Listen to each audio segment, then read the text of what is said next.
진행하는 국민 여러분, 주정환입니다. 오늘은 신일덕 성도님의 간증을 여러분과 함께 나누고자 합니다. 아주 높은 산, 빼어난 경관을 자랑하는 곳에 가면 우리는 하나님의 창조 능력을 다시 한번 찬양하게 된다. 강대한 자연을 창조하신 분, 그분 앞에서는 아무리 유대하다 하는 사람도 그저 하나님의 작은 점에 불과할 뿐이다. 자연은 이렇게 우리를 겸손하게 해주고 하나님의 유대하심을 다시 한번 찬양하도록 해준다. 그런 면에서 나는 운이 좋은 사람이었다. 지난 1960년부터 2001년까지 무려 41년간 비행기를 운전하며 높은 창공에서 하나님의 유대하심과 우리 인생의 연약함에 대해서 매일 묵상할 수 있었으니 말이다. 비행을 하는 지난 41년 동안 눈앞에 펼쳐지는 아름다운 자연을 볼 때마다 내 입에서는 주 하나님 지으신 모든 세계라는 찬양이 저절로 흘러나온다. 어떤 사람은 내게 농담 반 진담 반으로 이런 말을 하기도 한다. 당신은 하나님과 가장 가까운 곳에서 대화하고 기도할 수 있으니 당신의 기도야말로 하나님께 가장 먼저 상달되겠소. 어디에나 계시는 하나님의 시기에 그의 말이 반 농담이라는 것을 알지만 조종간을 잡을 때마다 하나님과 대화를 나누었던 것은 사실이다. 하늘은 내게 있어 하나님과 대화하기에 가장 멋진 곳이다. 보통 조종사들이 가지는 꿈이 2만 시간을 비행하고 은퇴하는 것이라고들 하는데 나는 41년간 총 2만 1200시간을 무사고로 비행한 뒤 지금은 일선에서 물러나 후진을 양성하고 있다. 조종사로서 이보다 더 영광이 또 있을까? 나는 하나님께서 내게 주신 큰 선물이라고 생각한다. 나는 조종은커녕 비행기 탑승도 꿈꿀 수 없는 학창 시절을 보냈다. 농사꾼이 되기 위해 제천 농업고등학교에서 진학한 평범한 시골 학생에 불과했던 것이다.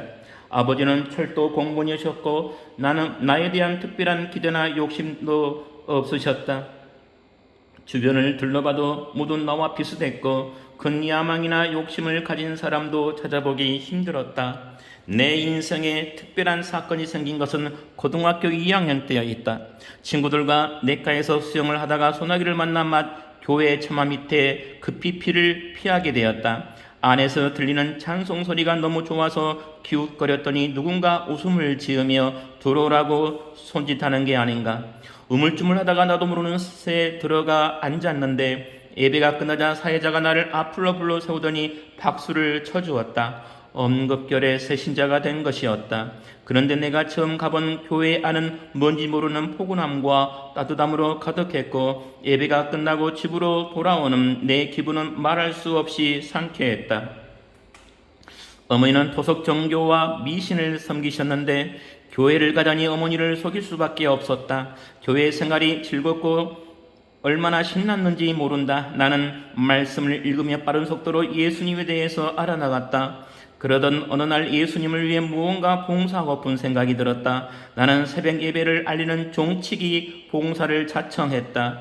새벽 5시에 일어나 교회로 가서 정해진 시간에 밧줄을 잡아당겨 종을 쳤다. 하루도 빠짐없이 투박한 밧줄을 잡아당기며 종을 쳤더니 나중에는 손바닥이 터져 피가 났다. 6개월이 지나니 힘들다는 생각이 들어 그만두고 싶었으나 내가 아니면 누가 할까 싶어 1년 동안 계속했다. 그러던 어느 날이었다. 꿈에 흰옷을 입은 분이 나타나 이렇게 물으셨다.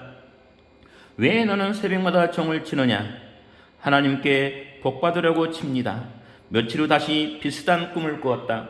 너는 앞으로 무엇이 되고 싶으냐? 하늘을 날고 싶습니다. 나도 모르게 생각하지도 않는 답이 나왔다. 농구에 다녔기 때문에 졸업하면 농사꾼이 되는 게 당연한 수순이었는데 말이다. 꿈에서 깨고 나니 나 스스로도 어이가 없었다. 그런데 다음날 우리 집에서 하수 가시던 철도청 직원 한 분이 고3이었던 내게 원서 한 장을 내미셨다. 국립항공학교에서 학생을 모집하는데 지원해보라는 것이었다. 나는 대학 갈 형편도 아니었고 준비도 전혀 안 되어 있었다. 당시 항공학교는 국립이라 학비가 면제여서 경쟁률이 무척 치열했다. 그분께 내 꿈을 얘기한 적도 없는데 어떻게 하셨을까? 나는 지난밤 꿈이 생각나 의아할 따름이었다. 자신 없는 마음에 전도사님께 상의를 했더니 내 손을 잡고 기도해 주셨다. 하나님, 신구는 1년이 넘게 교회정을 치면서 교회 봉사에 누구보다 앞장섰습니다. 하나님께서 신군에게 능력과 지혜를 주실 차례입니다. 국립항공학교에 합격하도록 인도하여 주옵소서. 전도사님의 기도에 힘입어 온서를 제출했고 열심히 입학시험을 보았다. 마침내 합격자 발표 명단에서 신일덕 이름 3글자를 발견했을 때의 기쁨이란, 나는 몇 차례고 눈을 비벼가며 꿈이 아닌지 확인했다. 하나님이 합격시켜 주셨다는 확신이 밀려왔다. 나중에 알았을 때 내가 엄격한 신체검사에서 가장 좋은 성적을 받았다고 했다. 1년 반 동안 새벽에 일어나 종치기를 한 것이 내 건강의 비결이 되었다고 생각하니 이 모든 일을 준비시켜 주신 하나님께 더더욱 감사한 마음이 들었다. 마을 경사가 될 만큼 놀라운 이 사건을 통해서 내가 하나님께 한 걸음 더 나아간 것은, 물론 미신에 빠져 계시던 어머니도 기독교로 개종하게 되셨으니 내 기쁨은 토할 나위 없이 컸다. 어머니는 1960년 그때부터 지금까지 나를 위해 늘 간절하고 뜨겁게 기도해주고 계신다. 그런 어머니의 기도가 내 삶에 무엇보다 큰 힘이 되었으면 물론이다. 40년간 셀 수 없이 비행을 했던 중에 잊지 못할 순간들이 몇 번 있다. 1968년 중1로 올람전에 참전했던 경험 역시 그 가운데 하나이다. 당시 올람에서 사망하는 군인이 많았기 때문에 모두 참전하기를 꺼렸으나 하나님의 자녀된 나는 두려울 게 없었다. 그래서 결혼한 지 2년이 채 안 된 아내와 가족의 만류에도 불구하고 과감하게 전쟁터로 나섰다. 그러나 실제 내 눈으로 목격한 전쟁터의 참성은 말로 표현할 수 없을 만큼 끔찍했다. 우리는 올람 정규군이 주둔하고 있어서 전투가 가장 치열하게 벌어지는 투이호아와 호이안 지역에 배치됐는데, 그곳에서 나는 첫 임무를 수행했다. 낮게 날 수 있는 5번 골프기를 타고 적진을 정찰하다가 적군의 탄약고와 무기고를 알아낸 후 연막탄을 터뜨리는 게 나의 임무였다. 연막탄을 터뜨린 후 강을 따라 빠르게 퇴각해야 했는데 첫 전투나 당황하는 바람에 고도를 너무 높이 잡는 실수를 하고 말았다. 우리를 발견한 적군이 일제히 포를 쏘아대기 시작했다. 그 가운데 3발이 비행기의 꼬리 부분과 무전기에 명중됐다. 죽음을 코앞에 둔 내 심정이 얼마나 절박했으랴. 나는 하나님께 간절히 기도를 드렸다. 살아계신 하나님, 저 좀 살려주십시오. 한평생 주님께 더욱 헌신하는 당신의 자녀가 되겠습니다. 그러자 언제 죽을지 모르는 상황에서 마음의 평안이 밀려왔다. 내가 너와 함께한다. 하나님의 조용한 음성이 들렸던 것이다. 나는 멀리 보이는 부대의 활주로에 비상 착륙할 수 있었다. 착륙을 하고 나서 보니 총탄 하나가 내가 앉아있던 의자에 박혀 있었다. 조금만 강도가 셌다면 척추를 관통했을 총알이었다. 동료들은 나를 기적적으로 살아 돌아온 군인이라고 불렀다. 인간의 생사 여부를 모두 주관하시는 하나님, 말할 것도 없이 바로 하나님의 은혜로 나는 살아날 수 있었다. 하나님의 기적을 체험하는 일은 그 후에도 숱하게 일어났다. 대한항공 903편 부기장을 맡았을 때였다. 1981년 9월 16일 서울을 출발해 마닐라와 사우디아라비아를 거쳐 스위스 추리까지 가는 장거리 비행이 예정되어 있었다. 마닐라에서 이륙하기 위해 활주로를 벗어나려는 순간이었다. 최대 출력을 올려 속력을 내려는 순간 펑 하며 불꽃이 일어난 것이 보였고 기체가 흔들리며 이상이 느껴졌다.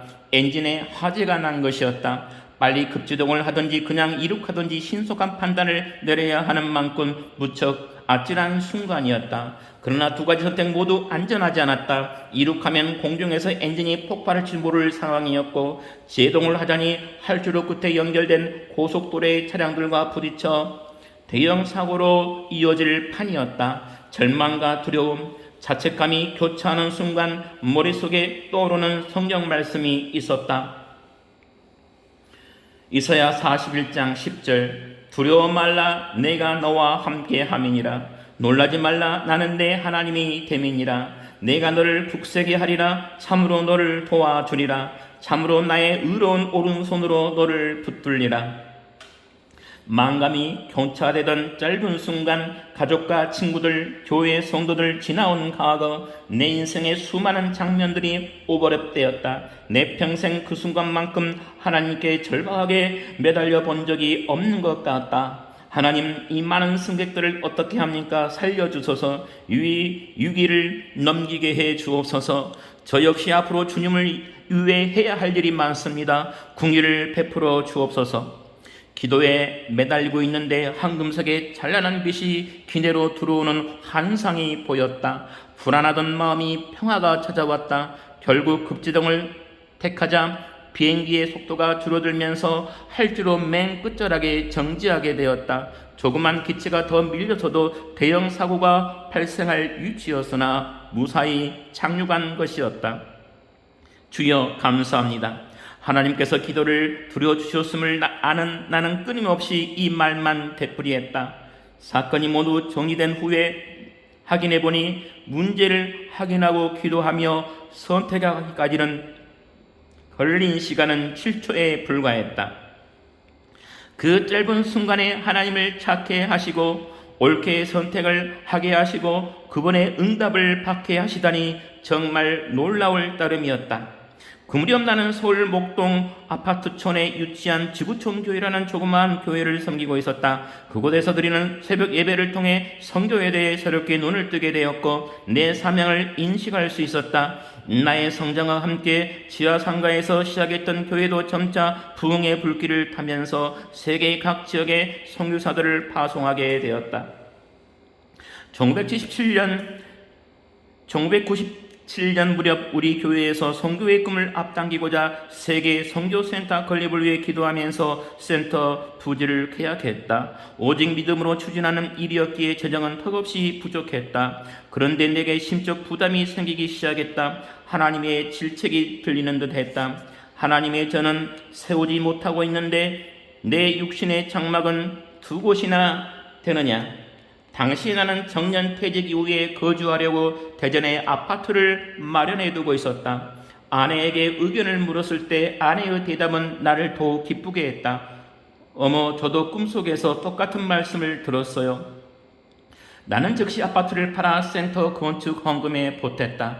그런 나를 보며 주위에서 미쳤다고 하는 사람도 있었고 내가 빌려달라 할 때는 안 주더니 교회에 헌금을 해 2년 끊자라고 하는 친척도 있었다.